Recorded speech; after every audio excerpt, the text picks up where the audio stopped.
চাচা একটু দাঁড়ান তো বাবা, একটু দাঁড়ান, একটু দাঁড়ান। নারায়ে তাকবীর।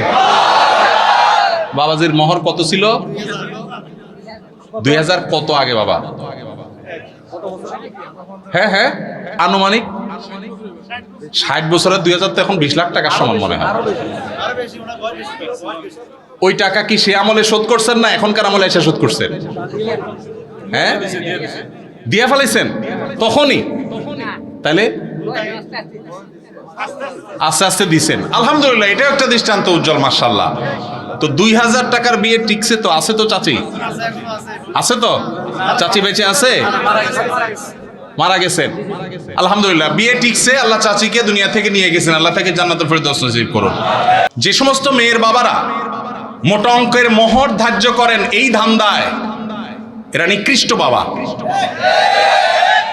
এই নিকৃষ্ট বাবাদের কপালে কখনো দুঃখ ছাড়া সুখ আসবে না। অনেক বাবা আছেন মোহর ধরেন 10 লাখ 20 লাখ, কেন? যাতে না ছুটে।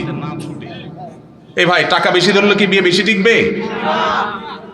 মুরব্বী যারা আছেন খবর নেন, অল্প স্বল্প মোহরের টাকা ছিল, কিন্তু বিয়ে মাশাআল্লাহ এখনো টিকে আছে। আর যুবক 10 লাখ 20 লাখ মোহরের টাকা ফুটুস ফুটুস করে ভাঙে, ঠিক না ভাই? ঠিক।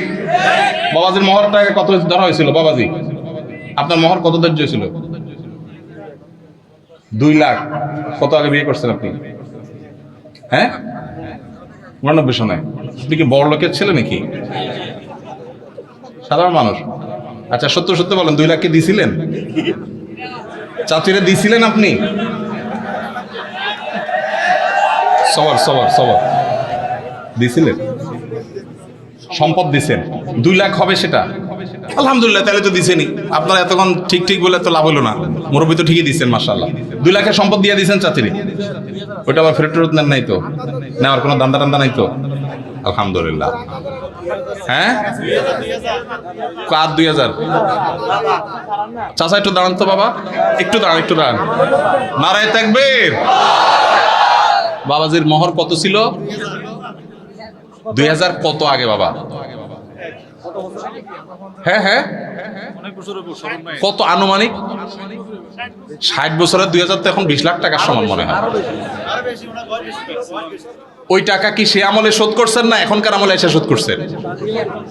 হ্যাঁ, দিয়া ফেলাইছেন তখনই, তাহলে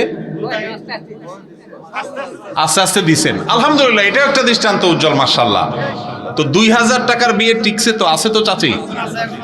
আছে তো? চাচি বেঁচে আছে? মারা গেছেন? আলহামদুলিল্লাহ, বিয়ে টিকছে, আল্লাহ চাচিকে দুনিয়া থেকে নিয়ে গেছেন, আল্লাহ তাকে জান্নাতুল ফেরদৌস নসিব করুন। মেয়ের বাবারা যারা মনে করেন বড় অঙ্কের মোহর ধার্য করলে বিয়ে টিকবে, এটা একটা নষ্ট চিন্তা। শুরুতেই যদি বিয়ে ভাঙার চিন্তা করেন, এখানে বরকত কোত্থেকে আসবে? ইন্না আযমান নিকাহি বারাকাতান আইসারুহা মাউনাতান। যে বিয়েতে সবচেয়ে মোহর কম থাকে সেটা বেশি বরকতময় হয়। এই জন্য 10 লাখ 20 লাখের ভিতরে বরকত না। হ্যাঁ, কারণ আল্লাহ তাআলা সামর্থ্য দিয়েছে অনেক, সে 10 লাখ কেন 10 কোটি দিল ভিন্ন কথা। সামর্থ্য নাই, ছেলে বেতন পায় 10,000, মোহর ধরছেন 10 লাখ টাকা, এটা ফাজলামতি ছাড়া আর কিছু হতে পারে না। তো এই বিয়ে বাণিজ্য, তালাকের বাণিজ্য করবেন না। আল্লাহ আমাদের সবাইকে বুঝার তৌফিক নসিব করুন।